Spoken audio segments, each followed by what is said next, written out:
Now if you decide to order this part instead of fixing it, it's part number 631776A from Tecumseh. It's called the Throttle Shaft and Lever Assembly.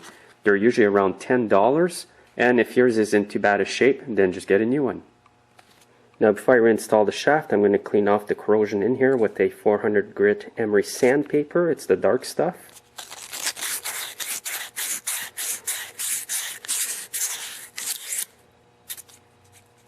And now I'll just wipe it off clean with a rag. Now I'm going to spray a bit of liquid wrench where the shaft goes through on the carb.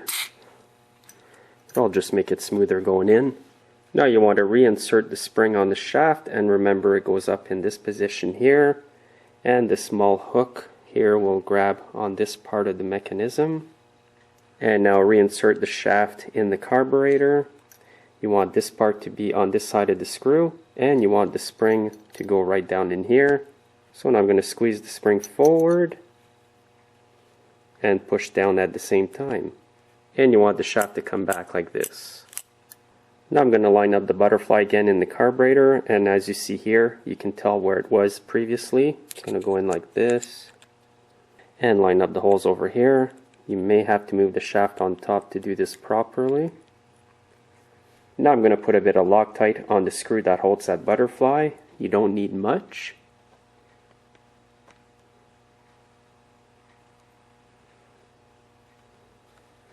Just wipe off the excess Loctite because you don't want it going inside the carb and causing problems.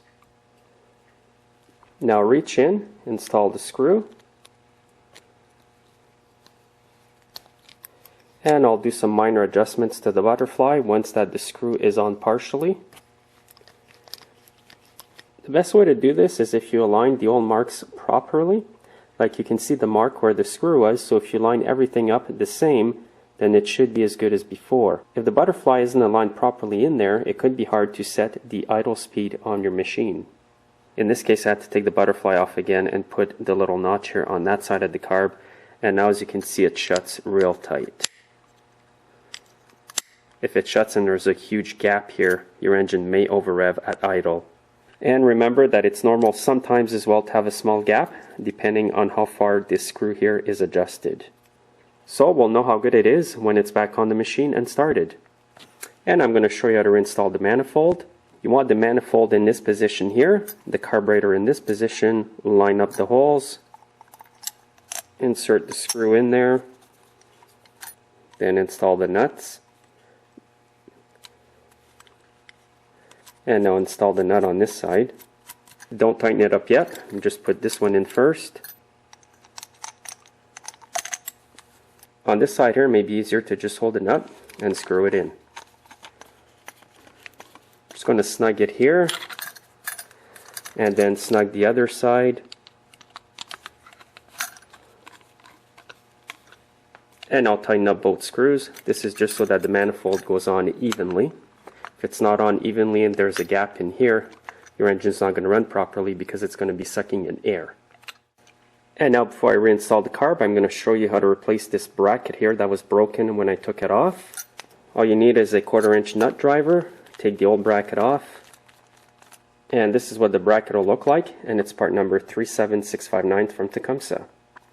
I always add a bit of Loctite in these holes before I put the new one in. There's so much vibration on these engines that they tend to come loose. And remember that the bracket goes in this position here, where you can see the screw through the hole here. Alright, at this point I'm going to proceed with the reinstallation on the engine. To start with, I'm going to reinsert this linkage in the throttle mechanism. All you have to do is reinsert it into the hole, so just grab it, stick it in there, and then tilt the carb up like this. I'm going to start by inserting a proper fuel clip on the fuel line. Now I'm going to insert the connector of the carburetor inside the fuel line.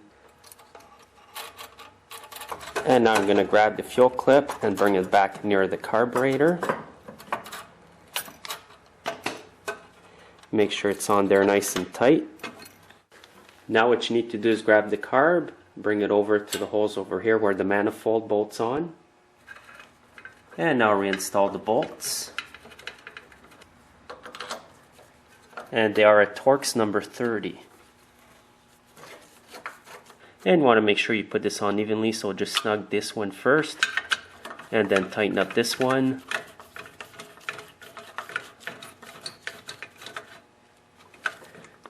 And now go back and tighten up this one.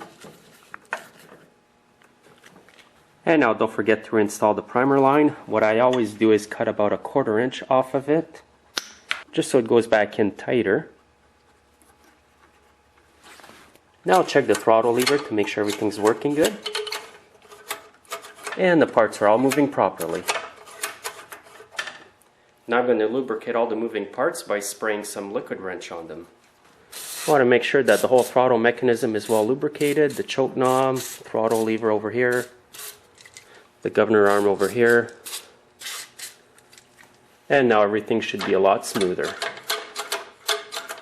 I've got it gassed up now. I'm going to take it outside to make sure it works good. If it does, I'm going to bring it back in and reinstall the cover.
So I'm happy with that. There is a difference when you throttle up and when you throttle down.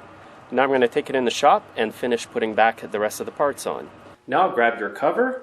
You want to get the choke shaft through the hole over here.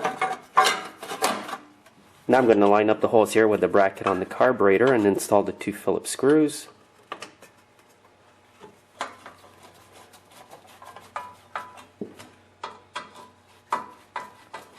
Now I'm going to reinstall the bolt that goes here, and I've added a washer and some Loctite to it. Don't over tighten this bolt because the threads can easily strip. And now I'm going to install the bolt that goes over here.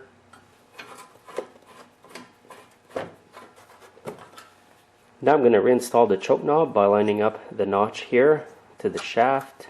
So all you have to do is push the knob in. And don't forget to reconnect the wire for the switch to the terminal over here. So that's all there was to repairing this problem. This may not always be the cause to your problem, but always make sure that the shaft and the throttle mechanism is in good condition. If it's loose like in this video, that could well be your problem.